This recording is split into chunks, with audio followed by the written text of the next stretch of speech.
Kasinian, balik lagi bersama Cik Edi di Gerebek.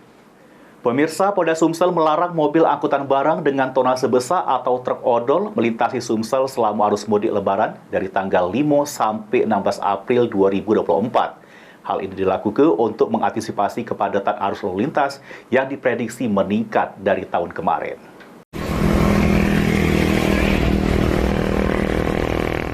Selama arus mudik Lebaran, mobil angkutan barang dengan tonase besar atau truk odol dilarang melintasi Sumsel mulai tanggal 5 sampai 16 April 2024. Hal ini dilakukan untuk mengantisipasi kepadatan arus lalu lintas yang diprediksi lebih meningkat dibanding tahun kemarin. Kapolda Sumsel Irjen Pol Albertus Rahmat Wibowo negaskeun, mobil angkutan barang yang boleh lewat cuma mobil angkutan bahan pokok serta BBM.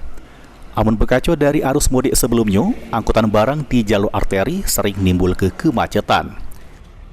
Nah, kendaraan yang besar-besar, tadi sudah mendapat informasi terakhir, per tanggal 5 April sampai tanggal 16, itu sama sekali tidak boleh lewat.